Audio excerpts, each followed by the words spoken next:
Makanya orang yang duduk pada makom ikhlas di tarekat ini, dia akan muncul namanya muraqabah itu. Ya. Rasa senantiasa bermanja-manja dengan Tuhan itu. Merasa dituntun, dikawal, diawasi oleh Allah. Makanya Allah katakan apa? Innani ma'akum ma'asma' wa ara wa la ta'maluna min amali illa kuna alaikum syuhuda. Sesungguhnya aku ini senantiasa hadir, selalu menyertai dirimu, kata Tuhan. Kalau aku senantiasa hadir menyertai dirimu, asma' wa ara. Aku ini maha mendengar apa yang terbetik dan terlintas di dalam hatimu. Wa ara, aku juga senantiasa mau melihat apa yang kamu lakukan, kata Allah. Wala ta'maluna min amalin illa kuna alaikum syuhuda. Tidak ada sebesar zarah yang kita perbuat dalam hidup ini, dalam ibadah, dalam amal, melainkan aku yang menjadi bukti dan saksi bagi dirimu, kata Tuhan. Wa kafa billahi syahida. Kalau Allah sudah menjadi bukti, Allah sudah menjadi saksi bagi diri kita, butuhkah Bapak Ibu mencari saksi dan bukti selain Allah untuk melihat bahwa kita ini telah beramal dan beribadah? Pertanyaan Ustaz lagi. Nah, ini agak tinggi channel seketik Bapak Ibu. Ya, kalau Allah sudah menjadi saksi, Allah sudah menjadi bukti bagi kita dalam setiap amal yang kita kerjakan, butuhkah Bapak Ibu mencari saksi yang lain selain Allah supaya orang itu mengakui kita ini beramal? Tidak perlu lagi. Jadi jangan dicari-cari bukti yang lain, jangan dicari-cari saksi yang lain supaya orang melihat kita ini sholat beribadah. Cukup sajalah Allah itu menjadi saksi dan bukti bagi kita ini. Wa kafa billahi syahidah, kata Allah. Kalau kita mencari bukti yang lain selain Allah supaya orang tahu kita ini beramal, itulah yang disebut namanya dengan riya itu. Kalau dari riya itu, sudah muncullah sum'ah itu Bapak Ibu. Tahu sum'ah? Sudah memperdengar-dengarkan amalnya kepada orang lain. Kalau sudah memperdengarkan, hati-hati Bapak Ibu. Dia akan membanding-bandingkan amalnya dengan amal sahabatnya. Aku mampu gini, dia tak mampu gitu. Ketika itu, apa kata Rasul? Al-hasad takul hasanat kama takul narul khatab. Sifat hasad, sifat ujub, sifat takbur, sifat riya, sifat sum'ah, itu akan memakan amal ibadahnya sebagaimana api membakar kayu bakar itu. Habis Bapak Ibu. Kosong amal kita. Kalau kita ini sum'ah, kalau kita ini ujub, kalau kita riya. Diambil oleh Rasulullah itu sebuah ranting Bapak Ibu. Lalu dituangkan minyak, dibakar, habis nih ranting ini. Makanya amal kita jadi debu itu. Andai kata amal kita ini sebukit, ada hasadnya, ada ujubnya, ada takburnya, ada riyanya, ada sum'ahnya. Dikikisnya semuanya nih. Jadi debu semuanya. Wahum yahsabuna annahum yuhsinuna sun'a. Mereka mengira dan menyangka dia telah melakukan amal yang terbaik, padahal mereka sudah tertipu dengan amal dan diri mereka sendiri. Tapi mereka tidak menyadarinya. Ya. Orang tarekat tidak seperti itu. Orang ahli tasawuf tidak seperti itu. Karena ibadah yang dia kerjakan itu, bagaimana hatinya itu selalu hadir kepada Allah. Sehingga setiap ibadah yang keluar dari dirinya bukan karena kemampuan dirinya, bukan karena ikhtiar, kekuatan dirinya, bukan karena usaha dirinya. Sebesar zarah yang keluar dari dirinya, berzikir itu, beribadah itu adalah bentuk karunia dan anugerah Allah itu kepada dirinya. Kalaulah sebesar zarah amal yang keluar dari diri kita itu karena anugerah Allah dan kasih sayangnya Allah, maka disitulah dia paham dan menyadari tidak ada yang bisa disombongkan ya, di hadapan manusia ini. Tidak ada yang bisa dibanggakan di hadapan kawan amal kita. Karena sebesar zarah amal kita, itu semuanya bentuk kasih sayang Allah itu. Tidak ada yang kita banggakan Bapak Ibu. Tidak ada yang kita sombongkan. Apalagi kita tuntut Tuhan. Tidak akan ada itu. Kalau bukan karena Allah, tidak bisa kita. Disitulah rahasianya. Bahagialah Bapak Ibu Gembira Bapak Ibu. Kalau Bapak Ibu melihat anugerah Allah kepada diri Bapak Ibu. Ketika Bapak Ibu, hati Bapak Ibu mampu memandang pemberian karunia Allah kepada diri Bapak Ibu.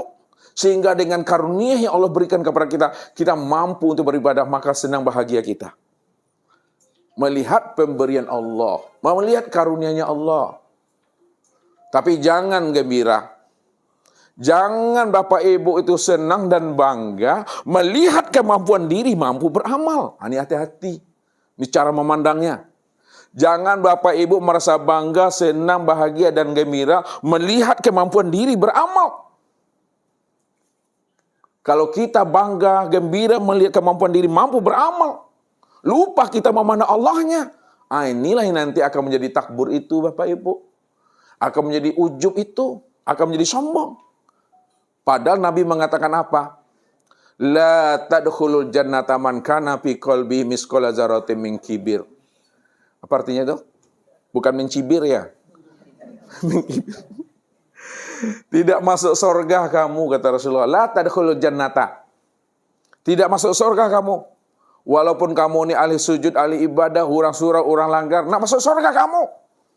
Man kana fi qalbihi misqala dzarratin min kibir. Apabila ada di dalam dadamu sebesar zarah. Sebesar zarah itu sebesar apa itu mau? Sebesar lontong. Biji bayam. Biji bayam. Biji bayam itu ada bijinya ya? Ada ya, kita ya. Ada. Sebesar biji bayam. Sebesar tungau. Hamo. Molekul. Atom. Tidak masuk surga kamu, kata Rasul. Walaupun kamu ahli ibadah, ahli sujud, ahli zikir. Apabila di dalam dadamu ada sebesar atom. Sebesar zarah. Sifat sombong, angku, dan lain-lain. Itulah batu licin buat dirimu, kata Tuhan. Jadi jangan dianggap remeh, dianggap enteng, sombong Bapak Ibu. Hati-hati itu. Ya. Karena itu batu penaruang tuh mah. Batu licin tuh Bapak Ibu. Ya. Ini hati-hati kita. Kadang kita dengan amal-amal yang banyak tuh udah bangga kita, ini tiket aku tuh masuk surga nih. Ini tiket aku tuh. Hah? Padahal udah tertipu dia, kata Tuhan. Karena ujub dan sombong ini lupa dia memandang Allah di situ. Ini hati-hati ini. Nah, orang torikat, orang tasawuf, ya tidak seperti itu dia. Dia tetap hatinya itu selalu mampu memandang karunia Allah kepada dirinya. Tidak pernah habis-habisnya, tidak pernah putus-putusnya itu. Karena Allah itu mengalir selalu. Karena Allah katakan apa? Wa ma bikum min ni'matin faminallah. Apa saja nikmat dan karunia yang ada pada dirimu, ingat kata Tuhan, itu semuanya datang daripada aku, datang daripada nikmat aku, datang daripada karunia aku, kata Tuhan. Bukan datang daripada dirimu. Begitu Allah membukakan tabir rahasianya, sehingga kita benar-benar menjadi orang yang tawadu, orang yang wara, orang yang zuhud. Walaupun dia beramal, tapi tidak lagi dia merasa dirinya yang beramal di situ. Nah, ini makomnya di tasawuf namanya. Kenapa? Masih ada hamba. Nah, jadi hamba itulah yang membuat ada kesirikan halus, tipis. Ya, beti gitu, orang itu beda tipis betul itu. Ya, halus siriknya itu, masih ada akunya situ hamba. Itu aja tuh mengena itu. Yang terakhir Bapak Ibu, nah, ikhlasnya orang hakikat. Nah, bagaimana? Ikhlasnya orang hakikat itu Bapak Ibu tidak lagi terpandang, tidak lagi tertilik, tidak lagi tampak akan dirinya yang beramal dan beribadah itu. Yang terpandang, yang tertilik, tiada lain adalah nyatanya akan sifat-sifat Allah. Disitulah dia mengatakan la haula wala quwata illa billah. Nih. La haula wala quwata illa billah. Tidak ada kudrat, tidak ada iradat. Wah. Tidak ada sama basar. Tidak ada kalam ilmu hayat. Illa billah. Yang kudrat, yang iradat, yang sama basar kalam itu hanya Allah semata-mata. Jadi nyatalah perbuatan Allah, nyata fiilnya Allah, betul-betul nyata pada perbuatan tubuhnya ini. Disitulah Allah menjelaskan, wallahu khalaqakum wa ma ta'malun. Nah, wallahu khalaqakum wa ma ta'malun. Allah yang menciptakan dirimu, Allah yang menjadikan dirimu, dan apa-apa yang kamu perbuat. Makanya yang dikatakan la haula wala quwata itu pada diri kita, ini yang tubuh ini Bapak Ibu. Ini yang la haula wala quwata itu. Yang disebut namanya a'yan khorjiyah. Yang dikatakan namanya tubuh yang zohir. Yang berkepala, bermata, bertelinga, bermuncung, bertangan, berkaki. Ini yang dikatakan la haula wala quwata. Bahasa ustadznya ini casingnya. Ini cangkangnya. Walaupun nampaknya kaki ini melangkah, tangan ini memegang, meraih, hakikatnya itu adalah mati. Hakikatnya itu tidak punya kudrat. Hakikatnya tidak punya iradat. Yang ilah bilah itu yang mana pada diri Bapak Ibu? Yang ilah bilah pada diri Bapak Ibu itu adalah ruh. Itu dia maksudnya. Ini yang ilah bilah. Siapa ruh itu? Ruh itu yang dikatakan sifat Allah. Sifat Allah yang mana? Sifat Allah yang 7. Sama, basar, kalam, ilmu, kudrat, iradat, ayat. Itu dia. Ruh itu yang sifat Allah, sifat ma'ani. Tempat memandang nyatanya sama basar, kalam, ilmu, koda, iradat, dan hayat. Kalaulah ruh itu sifat Allah, tempat memandang sama basar, kalam, ilmu, koda, dan iradat, dan hayat. Pertanyaannya, siapa si sama nih? Allah. Siapa si basar? Allah. Siapa si kalam? Siapa si ilmu? Siapa si kudrat? Siapa si iradat?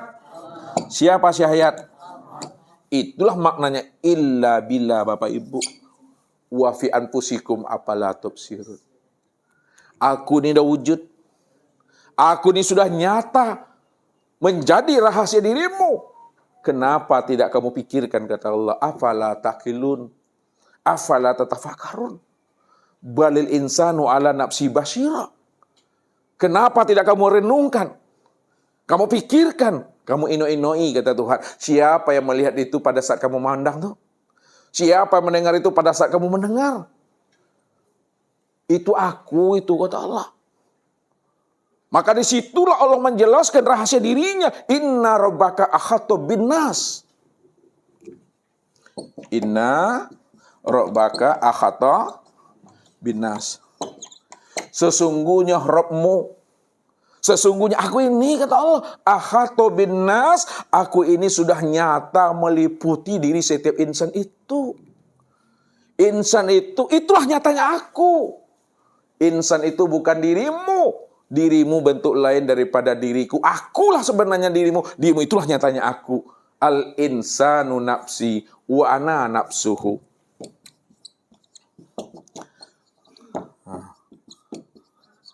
Insan itu adalah diriku dan akulah sebenarnya dirinya insan itu. Ini yang Ustaz katakan selalu, rupanya Bapak Ibu nak urang rupanya dah. Jangan kurang oleh. Walaupun orang mengatakan kita orang, tapi orangnya Bapak Ibu bukanlah kenyataan wujud diri Bapak Ibu. Walaupun manusia mengatakan kita ini manusia, tapi manusianya Bapak Ibu bukanlah kenyataan wujud diri Bapak Ibu. Walaupun insan mengatakan diri kita ini insan, tapi insannya kita bukanlah kenyataan wujud diri kita. Walaupun kita ini diri, tapi diri kita bukanlah kenyataan wujud diri kita. Kalaulah diri kita bukanlah kenyataan wujud diri kita. Kalaulah insan bukanlah kenyataan wujud diri kita. Kalaulah orang bukanlah kenyataan wujud diri kita. Kalaulah manusia bukanlah kenyataan wujud diri kita. Lalu siapa sebenarnya diri insan, orang, dan manusia itu? Itu tiada lain adalah Allah. Maka disitulah nyatanya Allah itu yang berdiri itu.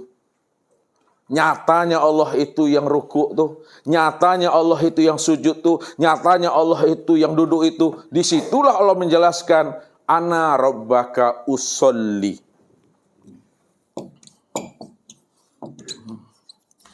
Akulah Rabbmu yang sholat itu. Wa ani'buduni hadza siratal mustaqim. Akulah yang memuji dan menyembah diriku sendiri. Inilah jalan yang lurus itu, jalan yang hak. Jadi jalan yang lurus, jalan yang hak adalah jalan yang mampu memandang akan kewujudan diriku, kata Tuhan.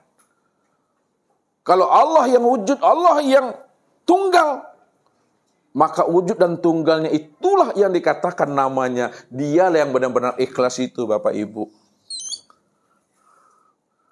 Surah Ikhlas ada? Apa bacanya Rahmi? Baca surah Ikhlas.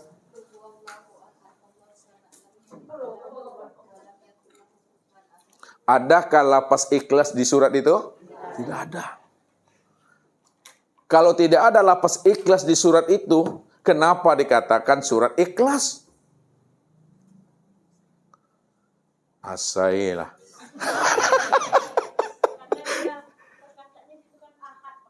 Jadi yang ahad itu yang ikhlas. Kenapa tidak dikatakan, kenapa tidak ada surah ikhlas, bacaan ikhlas di situ? Itu maksudnya tadi. Jawabannya apa? Kan lapasnya tidak ada ikhlas kan? Tapi kenapa dikatakan surah ikhlas padahal lapas ikhlas tidak ada pada surat itu? Karena yang ahad itu yang ikhlas. Ibu bingung, aku pun panik. Mungkin Pak Rido mungkin bisa menjawabnya nih.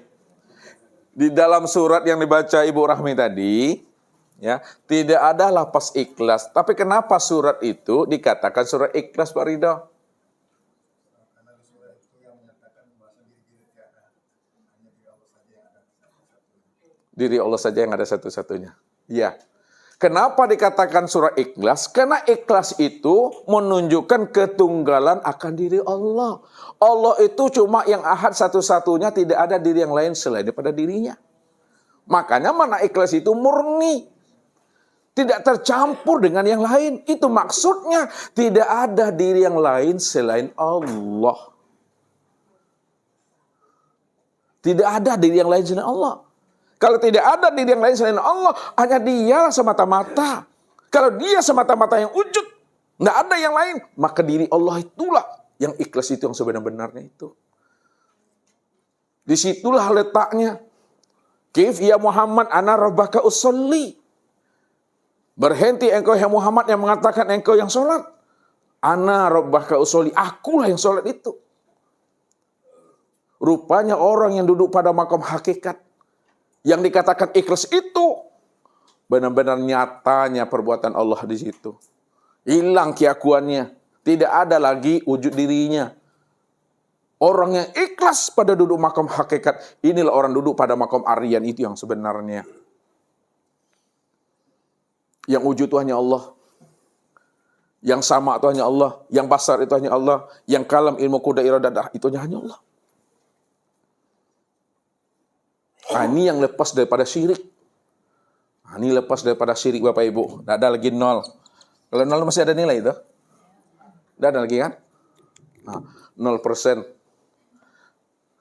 Tidak ada syirik di dalamnya lagi itu. Udah lepas tuh.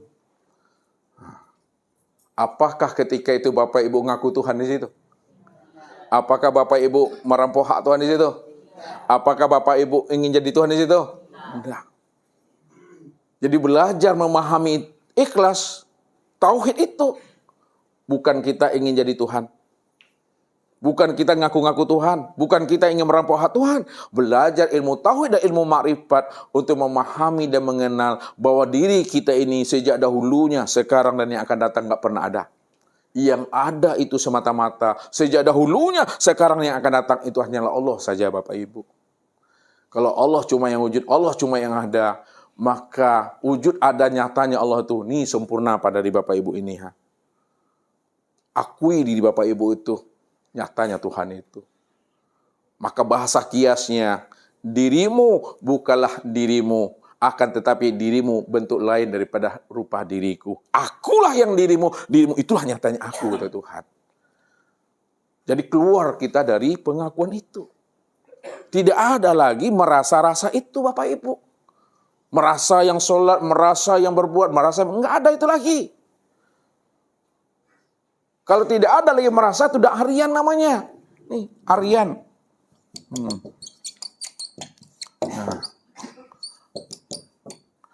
Makom telanjang namanya. Makom lepasnya keterikatan diri kita ini, kemelekatan diri kita ini merasa wujud dan bersifat itu. Nyatanya Allah di situ. Maka disitulah rasanya wajib kita mengenal Allah itu. Sebab kalau kita tidak mengenal Allah, ibadah kita akan menjadi ibadah yang hampa dan sia-sia. Ini yang dikatakan Nabi. La tasihul ibadah ilah bima'rifatil ma'bud, la sholata ilah bima'rifatillah. Tidak sah sholat, batal sholat kita. Tak diterima ibadah kita kalau kita tidak mengenalkan Allah. Nah, kalau bahasa tasawufnya, belum sempurna ibadahmu kalau kamu belum mengenal Allah. Kalau bahasa hakikatnya, batal ibadahmu kalau kamu tidak mengenal Tuhan. Itu wajib kita mengenal Tuhan itu. Bagaimana cara mengenal Tuhan? Supaya tidak ada lagi kemelekatan diri, keakuan itu pada diri kita. Maka kenalilah siapa kita ini yang sebenarnya. Man ana. Buat pertanyaannya. Man ana. Siapa aku? Nah, tuh aku punya kita dulu tuh. Siapa aku? Nah.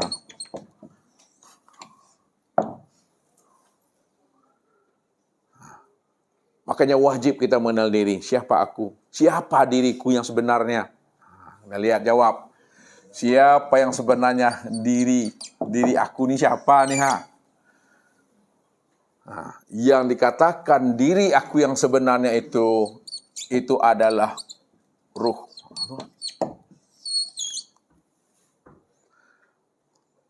Udah tahu kita siapa diri itu ruh. Siapa ruh itu? Ruh itulah yang disebut namanya dengan hayat. Itu dia. Siapa hayat itu? Nah, yang hayat itu adalah sifat. Siapa yang sifat itu? Yang sifat itu adalah zat. Siapa yang zat? Yang zat itu adalah aku. Siapa aku tuh? Namanya itu adalah Allah. Rupanya diri Bapak Ibu yang sebenar-benarnya, yang dikatakan diri sejati, yang disebut sejati diri, yang dikatakan si amal diri, yang dikatakan diri yang sebenar-benar diri, itu adalah akunya Allah, bukan akunya kita. Innani anallah. Ini dia. La ilaha illa ana. Itu dia. Sesungguhnya diriku adalah Allah. La ilaha illa ana. Tidak ada yang nyata melainkan aku, kata Allah. Maka disitulah letaknya Allah itu beraku-aku dalam keakuannya. Karena tidak ada di yang lain selain pada dirinya. Hanya dia semata-mata Bapak Ibu. Hanya Allah yang ada. Kalau Allah yang ada, maka diri Bapak Ibu itulah wujud nyatanya diri Allah. Kalau diturunkan bahasanya ke hakikat, rupanya diri Bapak Ibu ini adalah bahagian daripada diri Tuhan. Kalaulah diri Bapak ini bahagian dari diri Tuhan, itu artinya diri Bapak Ibu itulah bahagian daripada diri yang maha suci itu. Siapa diri yang maha suci itu? Itu adalah Allah. Aku itu sebenar-benarnya diri Bapak Ibu itulah bahagian dari maha suci. Diri Bapak itu bahagian daripada diri Tuhan. Tiada lain ya Tuhan itu sendiri. Bahasa kiasnya, kita ini adalah satu tetes saja dari sebuah lautan Bapak Ibu. Satu tetes saja, satu percikan saja dari lautan itu. Itu yang dikatakan bahagian itu Bapak Ibu. Contoh, ini contoh untuk mengambil kiasnya. Ini lautan, kata Ustadz, ini lautan. Lalu kita ambil dengan ciduk. Nah, ciduk tahu?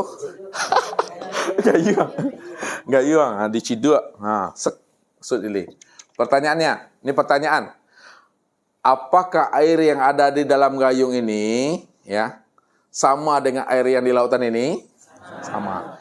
Kalau memang betul sama air yang di dalam ciduk ini dengan air di lautan ini, maka air di dalam gayung ini apa sebutannya bagi air yang di lautan ini?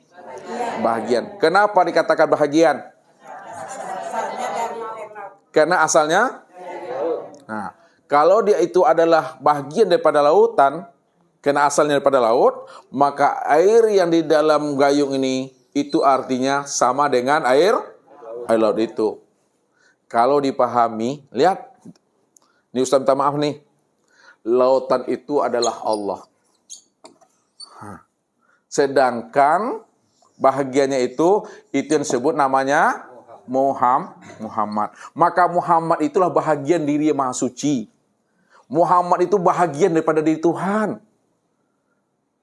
Jadi kalau Bapak Ibu ingin mengenal Allah, ingin berjumpa Allah, maka lihatlah kepada Muhammad. Pandang Muhammad itu. Siapa yang telah memandang Muhammad dah sama memandang Allah. Siapa yang telah berjumpa dengan Muhammad dah berjumpa dengan Allah. Siapa sudah kenal dengan Muhammad dah kenal dengan Allah. Karena Muhammad itu adalah bahagian diri Tuhan. Bahagian diri Tuhan. Bahasa hakikatnya ainullah, wujudullah. Bahasa tarikatnya cermin Allah. Bahasa syariatnya hamba Allah. Maka Muhammad itulah sebenar-benarnya untuk memandang Allah secara sempurna dan nyata itu. Disitulah dikatakan Muhammad itu rahasia daripada diri Tuhan. Jadi jangan juga dicari juga Allah lagi Bapak Ibu. Karena dia sudah wujud dan telah nyata pada Muhammad. Itu memahaminya. Ya. Nah, sekarang mana yang Muhammad itu Bapak Ibu? Mana yang Muhammad itu? Muhammad itu sudah nyata pada sekalian sekalian alam inilah Muhammad itu. Apapun bentuk dan rupanya. Akan tetapi kesempurnaan Muhammad, bukan Nabi Muhammad nih Bapak Ibu ya. Kesempurnaannya tanya Muhammad pada sekalian alam, sempurnalah pada pada insan. Insan itu sempurna pada diri Bapak Ibu itu. Tukiha. Niha, kunywa, tuh sempurna tuh. Tapi jangan ngaku-ngaku di situ. Sebab apa? Man arafa rabbahu fasadal jasad. Siapa yang sudah berjumpa dengan Tuhan, maka ketika itu dirinya fana itu. Dirinya fana.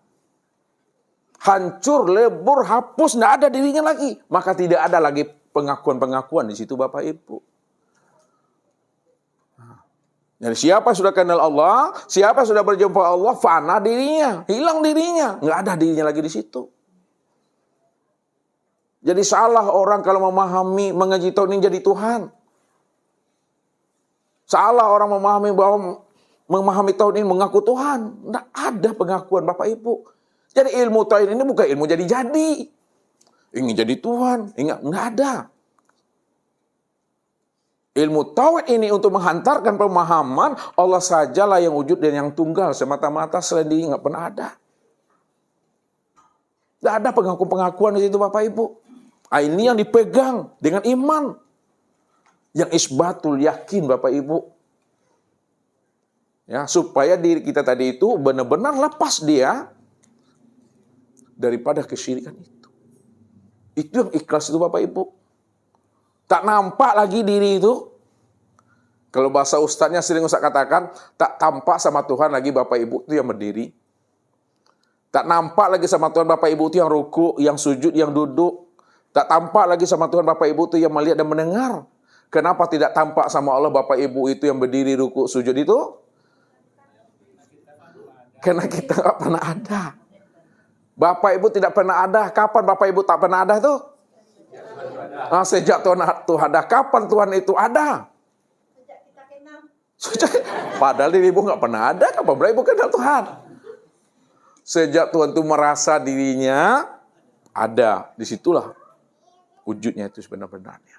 Itu mesti pahami itu. Ya. Jadi inilah Bapak Ibu. Memahami tingkatan ikhlas tadi itu. Ya, kita dudukkan makomnya satu-satu. Kalau selama ini duduk ikhlas itu di syariat, naikkan lagi di tarekat. Kalau di tarekat masih ada syiriknya, sampaikan ke hakikat. Sehingga tidak terlihat lagi akan adanya diri itu. Yang ada hanya Allah di situ. Maka sholat yang Bapak Ibu lakukan itu tidak lagi menunjukkan keimanan kepada Tuhan. Menyatakan Tuhan. Apa makna menyatakan Tuhan? Tuhan menyaksikan akan dirinya sendiri di situ. Dia menjalankan takdirnya sendiri. Dia yang menjalankan ceritanya sendiri. Karena dia yang punya cerita, dia yang buat cerita, dan dia pula yang menjalankan ceritanya. Itu bahasanya tuh. Maka untuk menjalankan ceritanya, maka disebutlah namanya dengan Muhammad. Muhammad itulah wujud nyatanya akan menjalankan ceritanya tadi. Maka pahamilah siapa Muhammad itu. Muhammad itu tidak adalah aku, Tuhan. Situ letaknya ahad itu. Ahad. Ini di penghujung kaji Bapak Ibu. Ahad. Kan kul huwallah wallahu ahad. Katakanlah Allah itu ahad. Ahad itu Esa. 3, tapi 1 orangnya itu. Ahad alif ini Allah. Ha itu Muhammad. Dal itu Adam. Itu maknanya Allah itu diriku, Muhammad itu wujudku, Adam itulah rupaku, aku juga itu Tuhan. Itu ahad itu. Kesempurnaan Allah, Muhammad, dan Adam memandang itu yang disebut namanya insan. Insan itulah kesempurnaan memandang Allah, Muhammad, dan Adam itu. Itulah insan. Siapa insan? Insan itulah kesempurnaan bentuk rupaku, Tuhan. Al-insanu siri wa ana sirrahu. Insan itu adalah rahasiaku. Akulah sebenarnya insan itu. Itu sempurnanya ahad itu. Ini cara membacanya melalui ilmu hakikat. Bagaimana cara membaca melalui ilmu ma'rifat? Lihat. Kalau secara ilmu hakikat, Ustaz tanya dulu satu-satu dulu. Pak Son, membacanya secara ilmu hakikat bagaimana tadi ahad itu? Secara ilmu hakikat.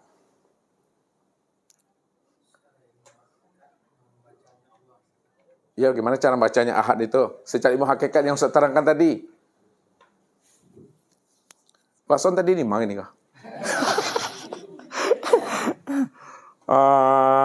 Siapa lagi nih? Pak Ip. Coba. Pak Ip tadi kamu dengar kan bahasa Ustaz kan? Kari lu suara Ustaz dari mikku tadi mah. Bagaimana cara membacanya secara ilmu hakikat? Pak Abdul Qadir. Halo. Ini gagah Pak Abdul Qadir ini. Nampak Ustaz nih? Coba baca secara ilmu hakikat Pak Abdul Qadir. Ahad. Allah, Muhammad, dan Adam. Coba cara membacanya secara ilmu hakikat. Ahad. Alifnya Allah. Iya. Hanya Muhammad. Dannya Adam. Cara menyebutnya gimana secara ilmu hakikat? Cara menyebutnya Allah, Muhammad, Adam. Bagaimana cara menyebutnya? Cara membukakan pahamnya? Pak Andre, bantu. Dirinya bernama Allah. Rupanya bernama Adam.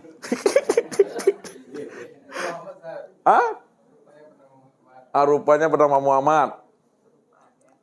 Coba lagi. Wujudnya lagi.